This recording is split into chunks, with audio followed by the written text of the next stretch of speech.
Va ora in onda la rubrica Ozonoterapia a cura del dottor Leonardo Pentivolpe.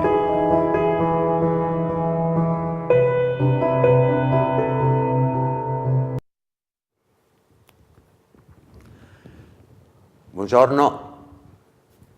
L'ultima volta che ci siamo visti o sentiti abbiamo parlato di flora intestinale. Vorrei completare questo argomento, anche se l'argomento è complesso e richiederebbe molto più incontri. Però cercherò di sintetizzare. Ci siamo lasciati l'ultima volta in cui parlavamo di flora intestinale, in cui avevamo accennato all'alimentazione. L'alimentazione rimane sempre una delle cose più importanti e più complesse. Le tentazioni nella nostra società sono molteplici, però dobbiamo tenere presente che il disagio della flora intestinale con le patologie ad essa correlate, cioè il fatto che ci siano le intolleranze, le sclerosi e così altre patologie, le sindrome ansiose depressive, le crisi di panico, sono patologie recenti, quindi, e sono legate, come dicevamo l'altra volta, a problemi di alterazione della flora intestinale. Questi problemi si sono instaurati soprattutto da quando c'è stato abuso di antibiotici, abuso di cortisonici, abuso di estroprogestinici, cioè la pillola, e abuso di coloranti, di metalli pesanti, di conservanti e di zuccheri raffinati. La nostra alimentazione, l'alimentazione moderna, è costituita soprattutto da zuccheri raffinati. Potremmo parlare degli eccessi che vanno dalla dieta Dukan ai vegani. Ripeto, non sto colpevolizzando, per non essere poi aggredito, non sto colpevolizzando, ognuno, la filosofia dell'alimentazione è una filosofia, una scelta di vita, la filosofia è strettamente personale e ognuno reputa di mangiare come meglio gli piace. È stato visto, io sono il portavoce in questo momento della scienza, è stato visto che l'ottimale per i batteri intestinali, che come abbiamo detto la puntata precedente sono 100.000 miliardi racchiusi nel tubo digerente, l'ottimale è un'alimentazione fatta di un misto di carboidrati e proteine. Cioè, se noi facciamo un'alimentazione strettamente proteica, si hanno dei danni, sostanze tossiche vengono prodotte e danneggiano non solamente il nostro organismo in generale, ma danneggiano la flora intestinale e creano per la flora intestinale un terreno non idoneo alla riproduzione. Lo stesso è stato visto per una dieta fatta esclusivamente di carboidrati, specifico perché molti arrivano in studio da me pensando che i carboidrati siano la pasta e il pane. I carboidrati sono anche la frutta, la verdura, tutto ciò che viene dalla terra è un carboidrato, a parte le dovute eccezioni, perché ci sono i carboidrati, cioè i prodotti della terra che contengono anche proteine, per esempio sappiamo i fagioli, i ceci, la soia. È stato visto che l'ottimale è un'alimentazione ricca di fibre, quindi di carboidrati complessi, frutta e verdura, in cui c'è l'aggiunta di piccole quantità di proteine.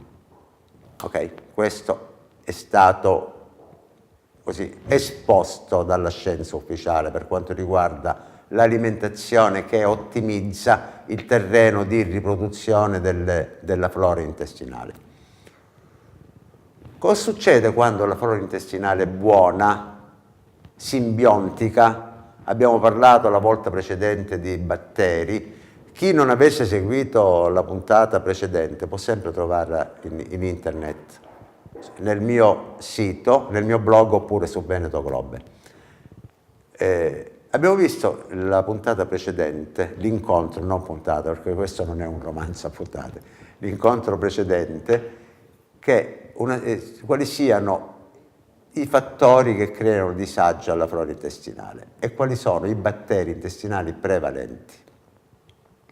Quando questi batteri cosiddetti buoni non riescono a riprodursi, c'è una prevalenza dei batteri patogeni, perché nel nostro organismo ci sono anche dei batteri patogeni, che non sono patogeni, è scorretto chiamarli patogeni, ma che sono potenzialmente patogeni. Che significa potenzialmente patogeni? Che nel nostro intestino, in piccole percentuali, ci sono batteri che provocano malattia o possono provocare malattia. Qualcuno di voi, non so, ha sentito parlare dell'Escherichia coli, ha sentito parlare della Candida, ha sentito parlare dei Clostridi. I clostridi sono quei batteri, per esempio Clostridium botulinum, il botulino che molti pensano quello che ti fa cancellare le rughe, però il botulino è una malattia pericolosa. Ci sono quindi questi batteri che normalmente vivono nel nostro intestino, che però, diciamo, sono, per usare un termine che renda l'idea, sono tenuti a bada dalla flora batterica buona, che sono in prevalenza numerica. Per esempio, portiamo un esempio, noi abbiamo un esercito ben costituito che tiene a bada quei pochi delinquenti che ci possono essere in giro. Se il nostro esercito ben costituito va alla disfatta, i delinquenti si danno da fare e chiamano anche i loro amici. Lo stesso è nell'intestino. Noi abbiamo batteri potenzialmente patogeni che però stanno lì innocuamente.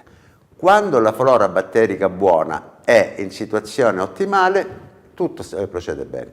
Se è in situazione di disagio, non si riproduce in maniera corretta per tutti i fattori che abbiamo elencato la volta precedente, allora c'è una situazione che si chiama disbiosi intestinale che porta alla malattia. Non sto a spiegarmi, anche perché stiamo parlando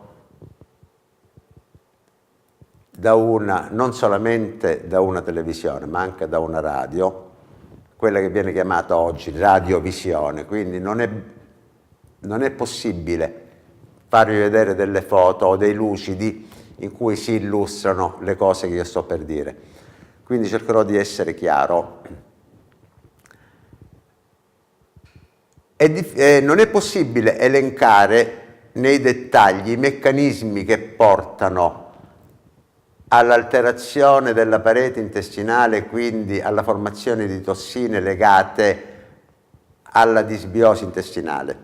Però è possibile evidenziare che, come dicevamo, molte patologie, tipo il banale gonfiore addominale postprandium, tipo le intolleranze, tipo la sensazione di stanchezza che molti hanno, per parlare delle cose più semplici, non voglio addentrarmi in patologie importanti, anche perché questa non è la sede per parlarne. Parliamo delle cose più comuni della nostra società, le insonnie, l'aggressività dei bambini, l'irrequietezza che ognuno di noi può avere, l'ansia. È legato sia allo stile di vita, però è legato anche alle tossine che si producono a livello intestinale e che circolando disturbano anche a livello cerebrale. È stato ormai ampiamente dimostrato che i mediatori chimici cerebrali sono prodotti anche a livello intestinale. Cioè le endorfine, che si sapeva che sono un prodotto del cervello, sono anche un prodotto dell'intestino.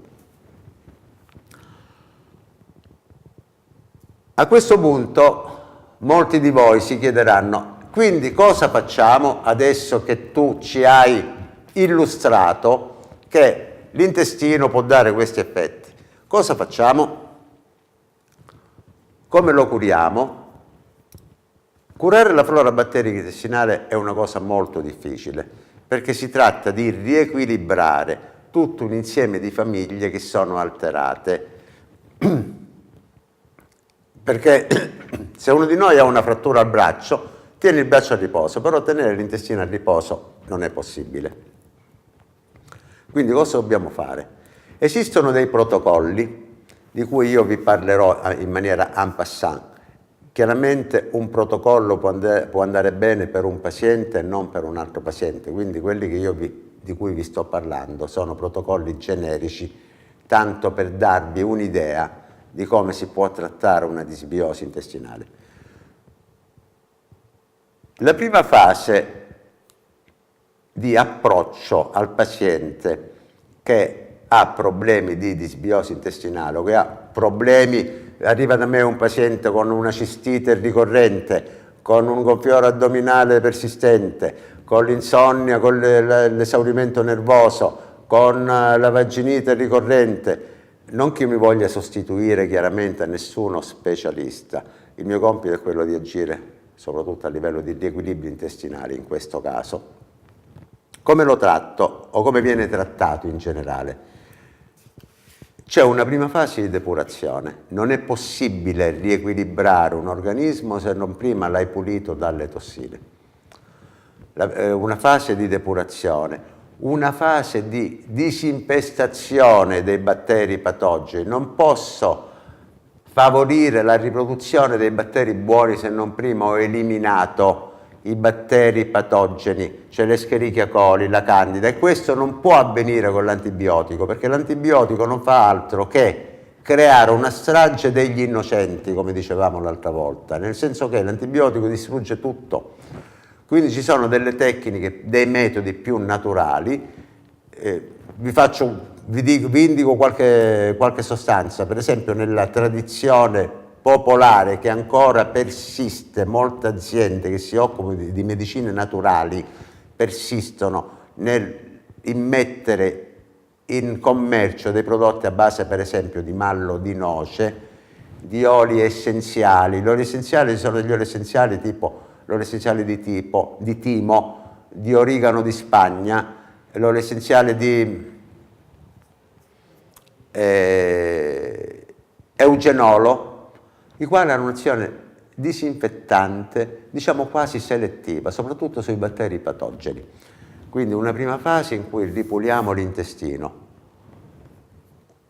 Dopo aver ripulito l'intestino e aver ottimizzato la dieta del paziente, che deve essere più ricca di alimenti, cereali integrali, piccole quantità di proteine rispetto ai carboidrati, quindi cereali integrali, fibre, piccole quantità, non bisogna, a mio parere, poi ognuno, ripeto, ha le proprie opinioni, non bisogna escludere completamente dall'alimentazione quelle piccole quantità di proteine, almeno io personalmente non le escludo, di proteine animali, tipo piccole quantità di carni bianche, piccole quantità di pesci bianchi, selezionando anche il pesce, perché sono molti pesci che sono ricchissimi di metalli pesanti.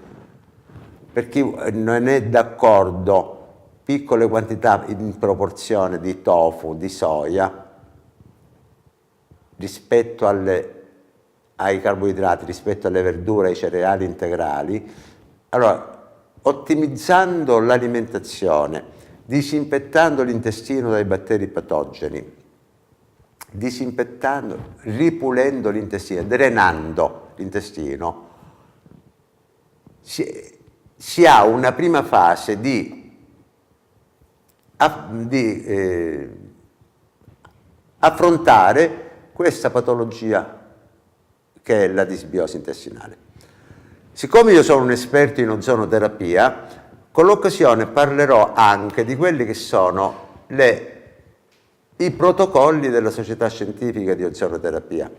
I protocolli della Società Scientifica di Ozonoterapia implicano l'utilizzazione della piccola autoemoterapia, della quale vi parlerò la prossima volta, e delle insufflazioni rettali di ozono.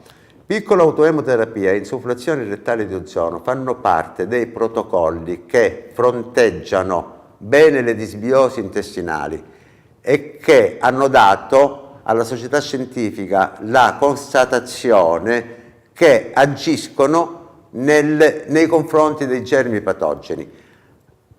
La società scientifica aggiunge anche l'uso dell'acqua ozonizzata, che è un'acqua ricca di ozono la quale ripulisce e riequilibra l'intestino. Ne parleremo di tutto questo col prossimo incontro. Vi ringrazio ancora. Buongiorno. A posto? Tutto ok? Avete visto ed ascoltato la rubrica Ozonoterapia e a cura del dottor Leonardo Pentivolpe.